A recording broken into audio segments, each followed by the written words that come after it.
Hello and welcome back to yet another episode on Talks at Fatherland.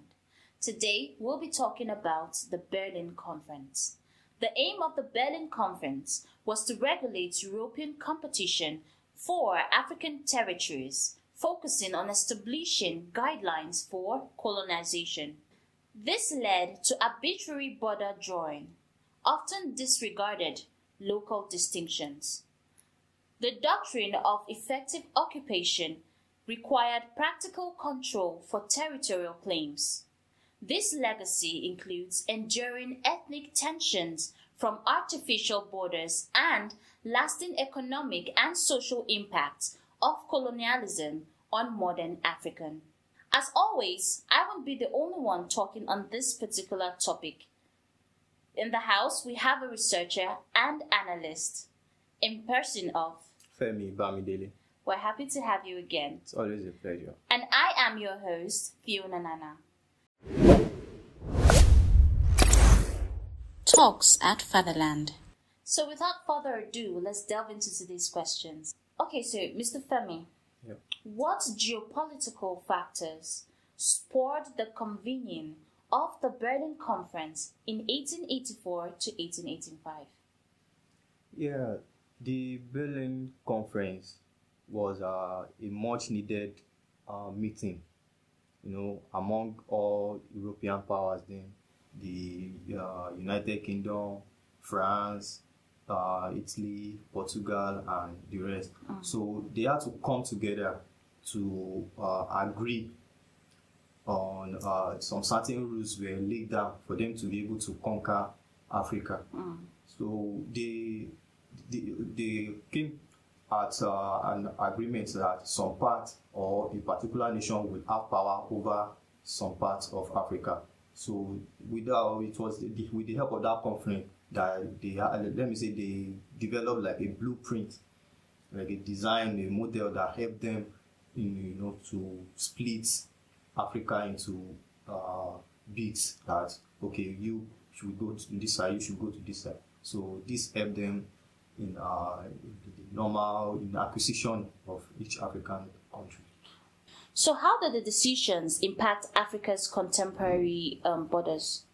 Yeah, so some of the first thing like the rules that they first gave them was to draw border, so that each nation that wants to colonize won't move further past where they gave the country. So those borders were erected, and they were not regarding the cultural and the ethnic groups that were in that Africa. They colonized some countries that were nearer to themselves. So and each countries were having their own separate cultures.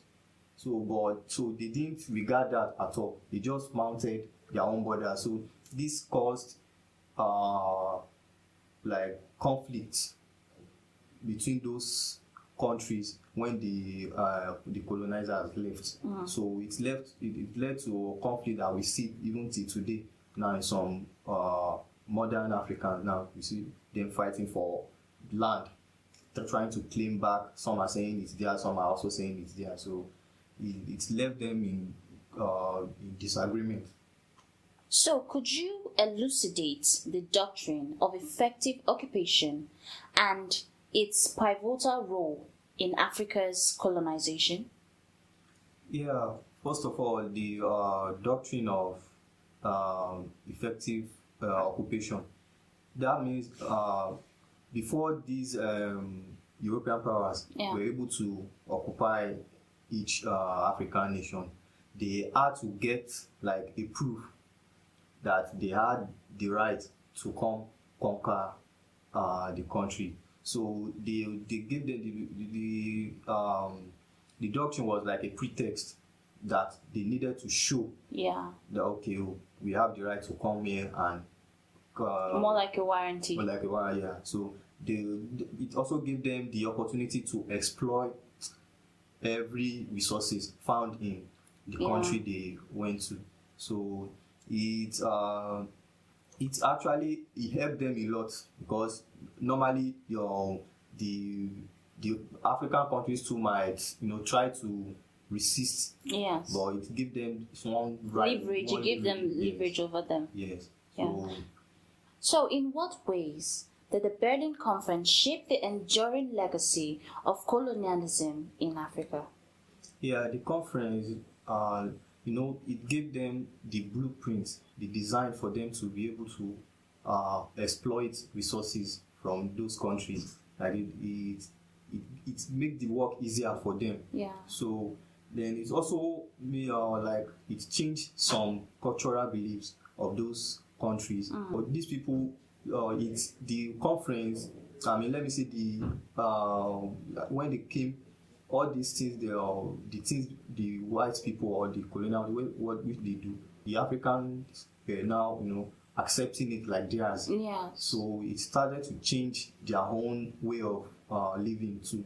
So their cultural ways were actually altered because of the whole thing. I'll say the Berlin Conference of 1884 to 1885 established rules for European powers to divide Africa, resulting in arbitrary borders.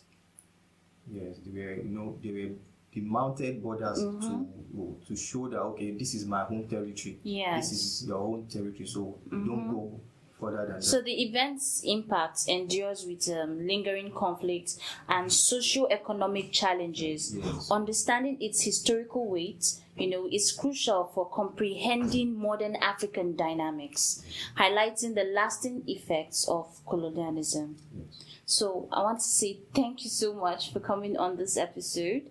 Thank you so much for staying to the end of this episode. Please work with the Fatherland Foundation by making your donations. Kindly find the link below or visit fatherlandfoundation.org to make your donations today. Till next time, I remain your host, Fiona Nanna. Bye for now.